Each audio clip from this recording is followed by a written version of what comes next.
Assalamualaikum warahmatullahi wabarakatuh. Selamat datang di CIK Planning for Information System, perencanaan strategi sistem informasi. Yang topik kita hari ini adalah tentang managing aplikasi portofolio. Bersama saya tetap RSJ Channel di part 8.1.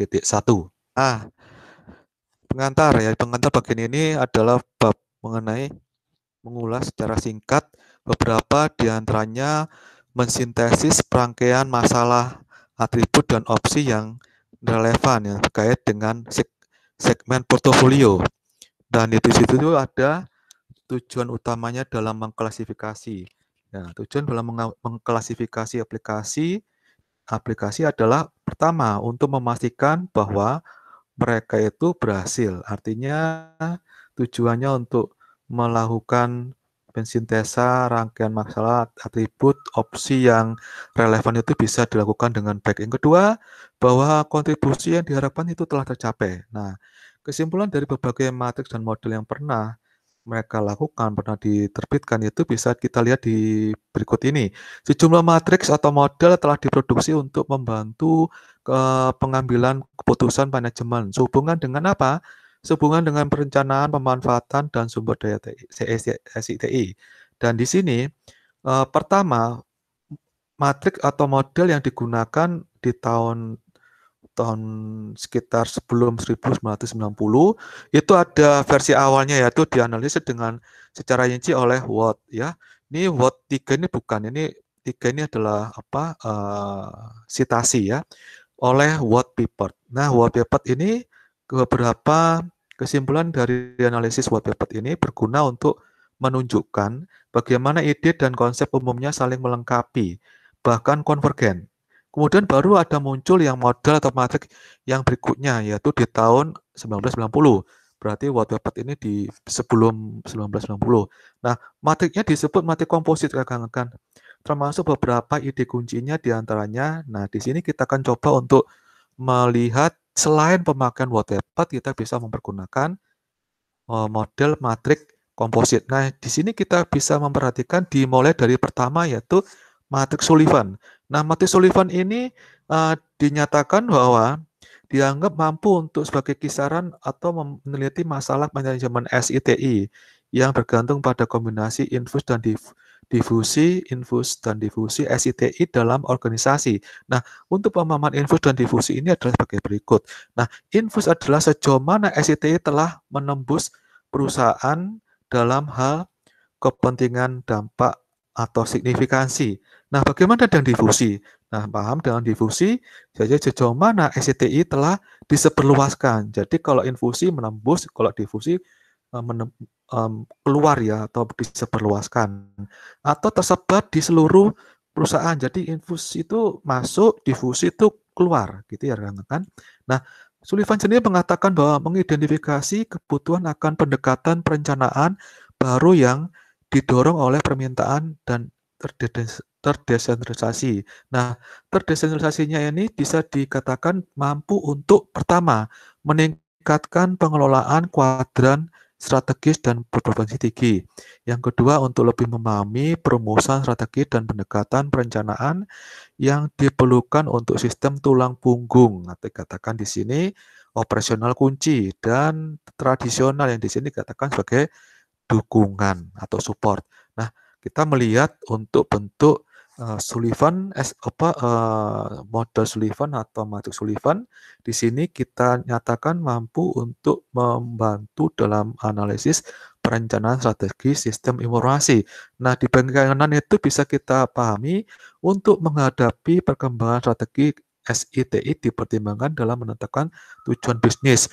Yang kedua adalah digunakan untuk mengubah proses bisnis, yaitu ketika ada hubungan interdependen antara SI, TI, dan strategi bisnis. Nah, disinilah fungsi dari matriks Sullivan atau model Sullivan untuk model komposit yang pertama. Dan di situ kita bisa melihat gambar dari strategik yang itu dikatakan ada kemungkinan ada serangan dan potensial tinggi ada perlu kita pahami di bagian itulah yang kita perlu untuk perhatikan lebih.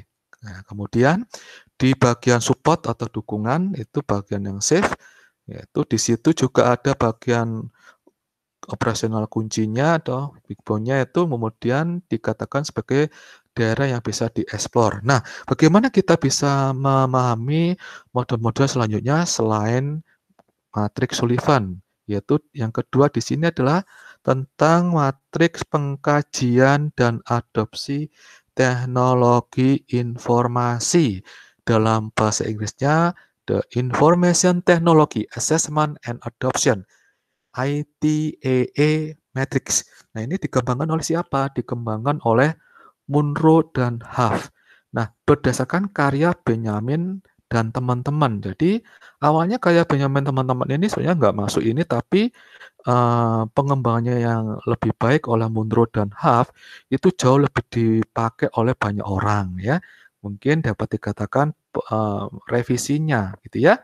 Yang kedua, mempertimbangkan bagaimana organisasi mengadopsi SITI sebagai kompetisi senjata. Jadi itu bisa dikatakan sebagai suatu kekuatan lah katakanlah.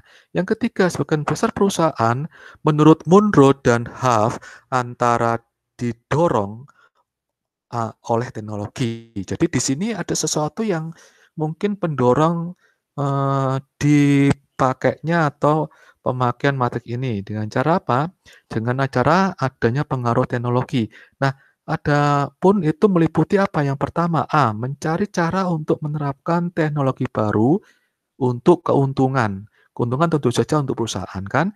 Yang kedua adalah didorong oleh masalah. Jadi untuk teknologi bisa baru-baru maka diadopsilah.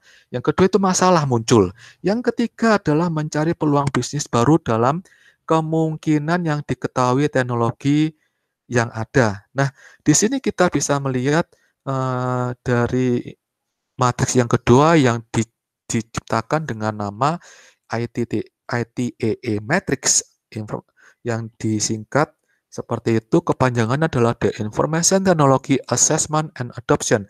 Bahasa Inggrisnya adalah matriks pengkajian dan adopsi teknologi informasi. Itu yang menciptakan Munro dan Huff.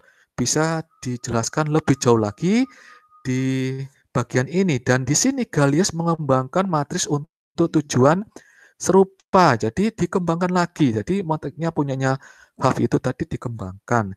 Yang seperti matriks Sullivan mempertimbangkan faktor-faktor yang mempengaruhi metode perencanaan. Tetapi kali ini terkait dengan apa? Nah, Galius ini mencoba untuk melanjutkan. Tapi dasarnya masih pakai Sullivan. Jadi intinya adalah bahwa beberapa matrik dari komposit ini mampu untuk membantu beberapa praktisi untuk menganalisis bagaimana perencanaan strategis informasi yang baik untuk dilakukan. Nah, menurut Galius itu pemikiran strategis atau isu jangka panjang dan jangka pendek yang digunakan. Kemudian dasarnya apalagi? Yang kedua adalah masalah bisnis itu berlawanan atau diadu atau di-compare dengan perencanaan berbasis strategi. Nah, bagaimana kita bisa tahu tentang hal itu lebih jauh lagi, kita akan mencoba untuk mempelajari model berikutnya atau matriks berikutnya yang menjadi dasar matriks komposit yang meliputi hal yang berikut ini. Yang ketiga adalah dua matriks dikembangkan oleh Evers dan Lemon. Ya, Evers dan Lemon ini dan Galiers ya. Jadi di sini ada 3 orang, Evers, Lemon, dan Galiers. Nah, dua matriks ya istilahnya, two matrices develop ya, dikembangkan. Nah, di sini keduanya mempertimbangkan bagaimana nilai tambah potensial SITI dalam bisnis. Kemudian kualitas sumber daya IS-nya, SI-nya mempengaruhi bagaimana SITI itu digunakan dan bagaimana itu dikelola. Yang ketiga, pertimbangannya adalah mereka menunjukkan bagaimana visi tentang apa yang mungkin ditambah kekuatan sumber daya itu penting. Jika SITI akan digunakan sebagai senjata ofensif atau kita katakan sebagai suatu langkah strategis. Nah, berikutnya apa pertimbangannya? Yaitu mereka itu bertiga itu menunjukkan bagaimana keduanya sering saling terkait. Jadi antara Matrix yang punyanya Yves dan Lemon bersama Galliers itu di-compare atau digabung-gabungin ternyata mereka Matrix itu saling terkait ternyata. Dan info berikutnya adalah tentang bagaimana di banyak organisasi itu masih adanya kurang visi untuk mengurangi kemampuan sumber daya yang baik untuk melakukan lebih dari sekedar mengeksplorasi peluang saat masalah muncul. Nah, kualitas sumber daya yang rendah menyiratkan pendekatan hanya sistem pendukung yang aman dan organisasi akan menjadi sangat rentan, ya.